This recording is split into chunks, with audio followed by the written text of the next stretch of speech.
I know this isn't a time to be bringing this up, but are you having a good Christmas, officer? Before we get into today's video, I just want to let you guys know that this video is for educational purposes only. Please remember to be kind to everybody everywhere, in your everyday life, in your home, in the grocery store, and especially in the comment section down below. Please do not show hate to anybody, anywhere.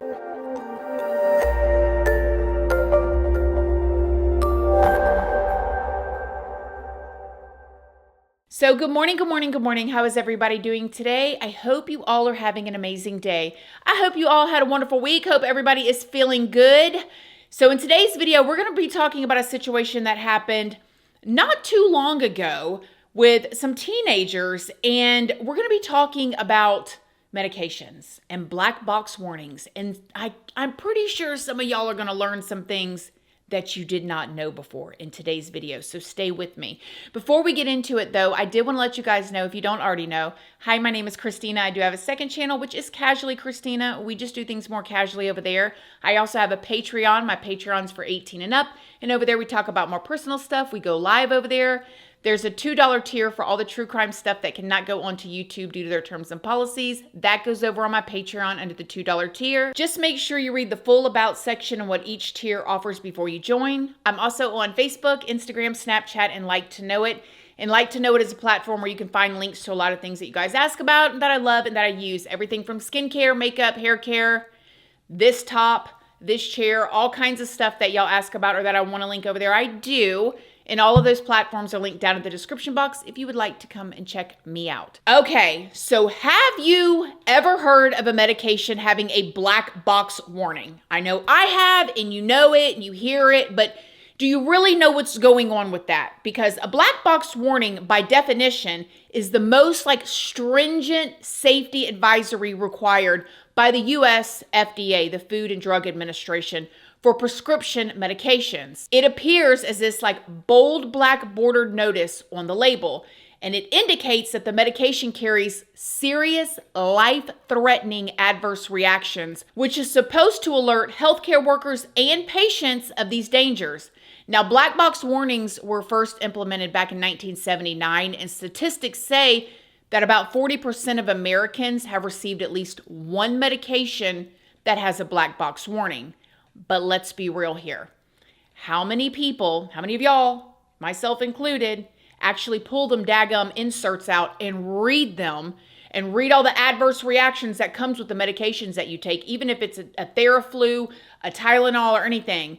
I know some of y'all probably do, but most people probably don't. They're usually a mile long, like them CVS receipts, but you would be surprised how many well-known and widely taken medications have a black box warning. Medications like all different types of antidepressants, opioids, which I think most of us probably know, but NSAIDs, things like ibuprofen, all kinds of antibiotics, and one of the most popular acne medications, Accutane. Now, the name brand of Accutane was actually discontinued back in 2009 because of generic competition and all these different lawsuits. But it is still available as a generic with a hard to pronounce name, so it is usually still just referred to as Accutane. And if you do not know, Accutane is a very powerful oral prescription medication that is mostly used to treat severe cystic acne that hasn't responded to any other treatments like antibiotics. I had a friend probably about 10 or 15 years ago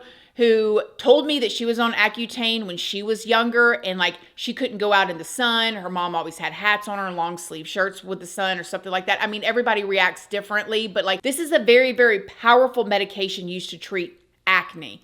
Now, it usually works really well for a lot of people, but what some people do not know is that Accutane has a black box warning, and mostly because of the high risk that it can cause in birth defects during pregnancy, but it also has a lot of mental health risks as well. It has the potential to cause depression, psychosis, and ideations, if you know what I mean. So much so that this medication is only available through a restricted distributor program called iPledge program. Now, this program is a mandatory program designed to prevent fetal exposure, and it requires registration and comprehensive checks for all patients with strict birth control and testing mandates. And I don't know about y'all, but already, if I am sitting down, and I know a lot of you, this is a popular medication. I know a lot of y'all watching this has taken this. But you got to go through all these things nowadays to get this medication. That sounds a little scary, okay? It sounds like, whoa. But they want to make sure you're not going to be pregnant. You got to go through all these testing different things. And this is not just for females that have to register and do all this. Males do as well. Now that brings us to today's case. Today I want to talk about a 17-year-old who was taking Accutane when something devastating happened. Before we get into it, I need to remind y'all though, I am not a professional. I do not know any of these people that we're going to talk about today or this medication brand or any of this. I'm pulling all of my information from very public sources and news sources that is already out there. I filter it through my own words and opinions. Please go do your research and form your own opinions. Just don't show hate to anybody, anywhere. All right, let's talk about Connor Hilton. 17-year-old Connor Hilton was living in Friendswood, Texas with his mother, Janice. Now, Janice and Connor's father, Neil, ended up getting a divorce back when Connor was like really young. And Connor's parents say that he was always just like this laid back, mild boy who did not have a temper. He never really got into trouble, didn't really cause any waves. He was just a average, mild-tempered young boy. Now, back when Connor was 15, in July of 2022, Connor started taking Accutane. His mother, Janice, signed a document and acknowledged all these risks as well. But then, about a month later, Connor told his doctor that he stopped taking Accutane because he was feeling symptoms of depression. Ever since I was little, I've always had these bumps on my bottom, sometimes on my armpit. They would be extremely painful. I couldn't even walk. That's how bad they were. I was feeling real down and didn't really feel like doing anything. So Connor stopped taking it for a while, but then his acne came back full force. And as you guys know, this is a 15-year-old. And if anybody out there has seriously struggled with acne, especially in those younger years when it's very, very, very hard. It's difficult while you're in school. It messes with your mental health alone and your self-esteem. And his acne came back full force and it was really painful. So he decided that he was going to get back on Accutane in July of 2023. But this time he decided he was going to get on a lower dose. Now, Connor says that nobody knew it at the time, but as soon as he got back on that Accutane, he started feeling bad again.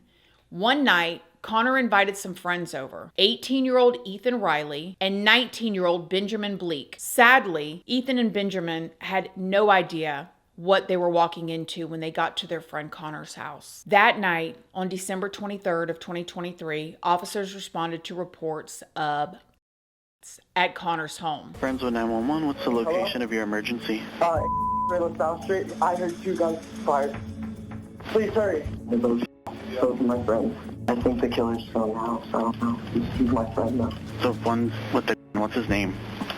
Connor Hilton, 17 years of age, I believe. When officers got inside, this is where they found Benjamin and Ethan with these wounds to both of their heads. Now, come to find out, there was a third friend that was there. He was 15 years old. However, he had ran and hid in the bathroom. He's the one that called 911. Now, both Ethan and Benjamin were taken to the hospital, and sadly, Ethan passed away from his injuries. Benjamin survived, but he had life-altering injuries. Now, officers went in, they searched around, and this is when they found a revolver at the scene, and they say that Connor was visibly distraught and told them that he had gotten into an argument with his friends and he fired in self-defense. What happened? I screwed up so bad. Somebody hurt? Who's hurt? It's people. Where are they at in the house? Where are your friends at? They're in the walkway. They're in the walkway. Is there anybody else supposed to be in the house? No. How many? 4 total? It was 4 total. As we literally 10, not even 2 minutes of being in the house, we come in, he's on the couch or something, he stands up, I walk right to the bathroom, I have to pee, and then I heard 2 loud gunshots, and everybody was quiet, and I felt like I could hear laughing, but I think it was just them breathing, and Connor was like, what have I done, and started crying, and I don't know where y'all found him, but I thought he was gonna shoot through the door or something.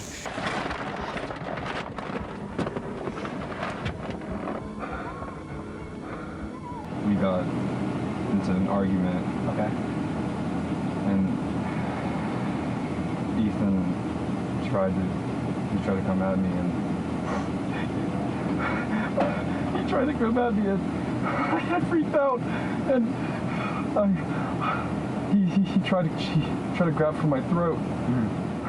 The boys were home alone at the time of the incident, and Connor's mother, Janice, was called by a neighbor and told her that something was going on at her house, so she immediately rushed home. I have your son in the back seat of the patrol car because he's indicated to us that he took 2 people's lives today in your house. Okay. Connor changed his story, though, when he ended up being brought into the interrogation room. This is where he admitted that he knew what he did was wrong. You know what? I need to be honest with you guys. I just need to be. Oh my god. Oh, okay. I've had thoughts for so long. I went up. I went up to Ethan and just. I'm sorry for lying to you guys. I'm really sorry. I convinced my mom to buy that gun for me so I could either myself or somebody. And this feels so much better. And yes, you heard that correctly. Connor said that he convinced his mother to buy this weapon for him so he could either use it on someone else or on himself. He did say, though, that his mother had no idea that he had been feeling that way. Janice would later say that there is no way that she purchased that for Connor, and she does not know why he told them that she did.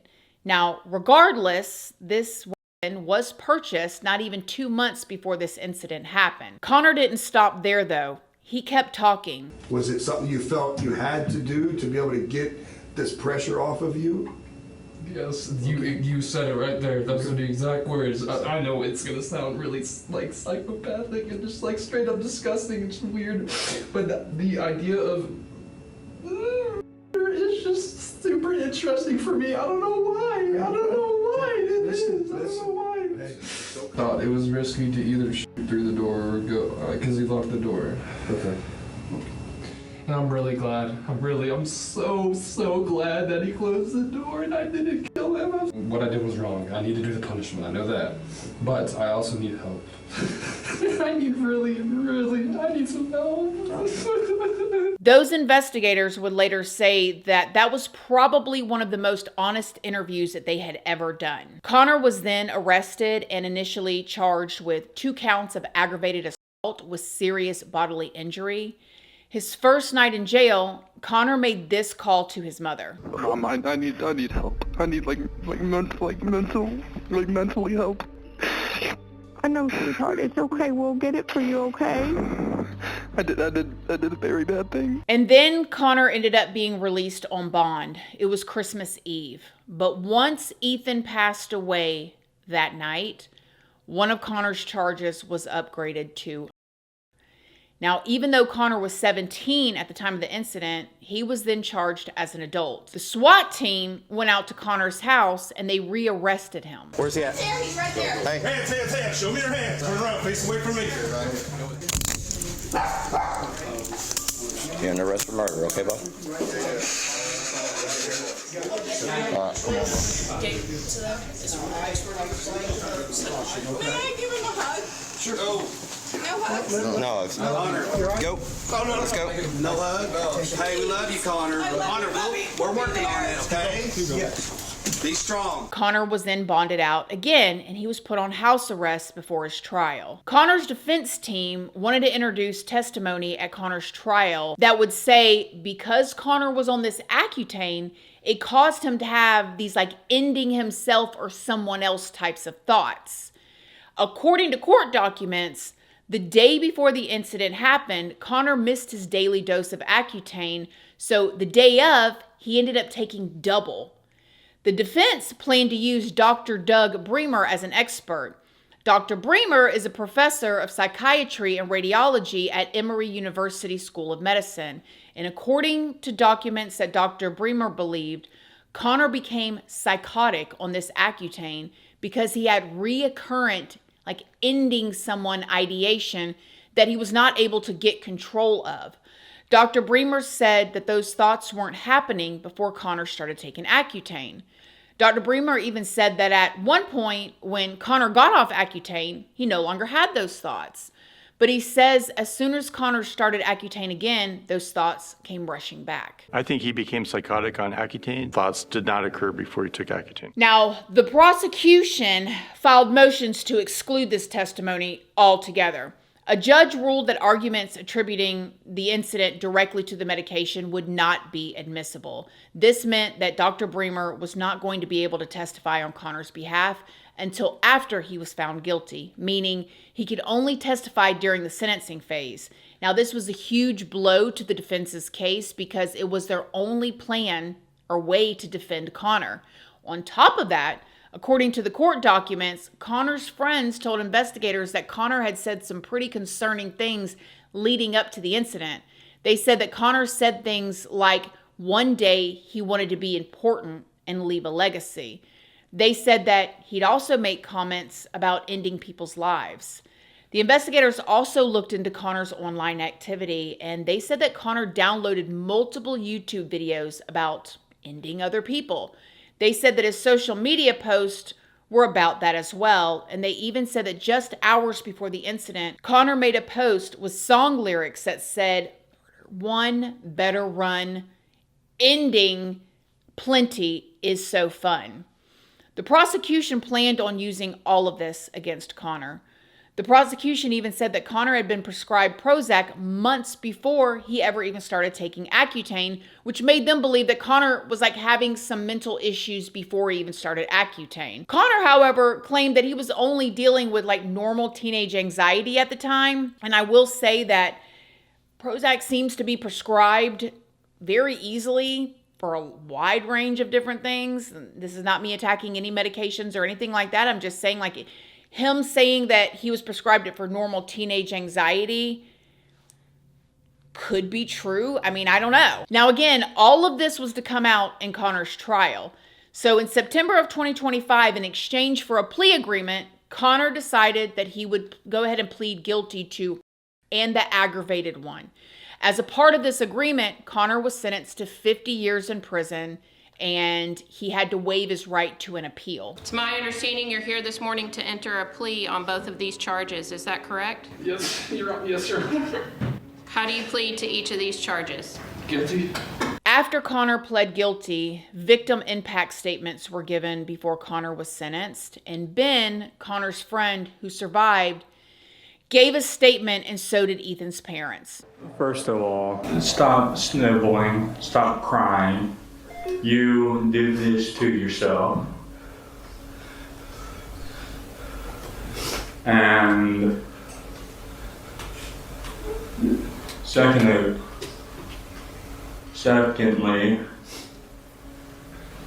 the grief you have caused the Rileys and my own family, I will never forgive you. We are all living this nightmare because a mother chose not to tell her son no when he asked her to buy a gun. This mother put the gun in the hand of a child who should not have had it. Shame on you. Now, just this year, 2026, the family of Ethan won a wrongful death lawsuit against Connor and his mother, and they won over $60 million in damages. Connor's mother has never been criminally charged for any wrongdoing. However, I mean, that lawsuit is that's a problem, right? That's a problem, especially if you don't got $100 million laying around that you just give away 60 of it. That's gonna be a problem. And like I said before, Ben survived by the grace of God. According to his mother, Shannon, Ben had multiple surgeries that he ended up having to have a tube put in his neck so he could breathe and a feeding tube put in so he could eat. He was also paralyzed on the right side. And after spending 3 weeks in the hospital, Ben was transferred to a rehab facility where he worked really, really, really hard. And he had to completely learn how to walk again. He did. It's different, but I mean, he seems to have, I almost paused to say that he worked really hard to get where he is, and he did, but it's like he shouldn't have had to. You know what I'm saying? Like, this isn't somebody that's just accomplishing a regular life goal. This is somebody that was put in this situation completely innocently, and yeah, he's had to work very hard to even but at least he's here. Now, today, Ben says that life is still a challenge for him, but he is getting by. He says that his mom has been by his side through absolutely everything. It is very difficult, but pouting about it is not going to get Ethan back. So, just gotta keep going. Yeah. Now, Connor still claims that he would have never done this had he had not been on Accutane. Connor will be eligible for parole in August of 2050. He will be 43 years old at this time. Now, what do I think? I think these situations are very difficult because one person lost their life and the other person's life is completely changed forever. There needs to be justice for that, because those innocent families are suffering and will suffer innocently. However, at the same time, and I've said this in my other videos, I don't know if it was this medication that he had this reaction to. I know that there's not a single medication in the world, I'll just say that is good for every single person, because we have different chemistries and our bodies react differently to things. And I think it's wild that so many of these we don't have a pattern. And I've said this in other videos before, especially with people who do terrible things like this, take lives. Why aren't people, as soon as they go to jail, given drug tests? And the medications that they have in their system, it logged. The reason why I think that they don't do that is because Big Pharma is in with Big Med, big government, and again, big Pharma, big insurance. And there would be a pattern of different things. A lot of people on all different types of medications. You could probably look at a chart if they would test people and go, okay, 80% of the people that commit this crime are on these types of medications or substances. 80% of the people that have, or 60% of the people that have this mental health issue are on these types of medications. But they don't do that. Isn't that interesting? That is so interesting that they are not tested for that. So this story is a tragedy all the way around. Absolutely no winners here. Awful. And these were just friends, 3 friends that were going over to their other friend's house to hang out. Let me know what y'all think in the comment section down below. Other than that, I love y'all. Thank y'all so much for watching this video. I hope y'all have a wonderful weekend, and I'll see y'all in the next one. Love you guys. Bye.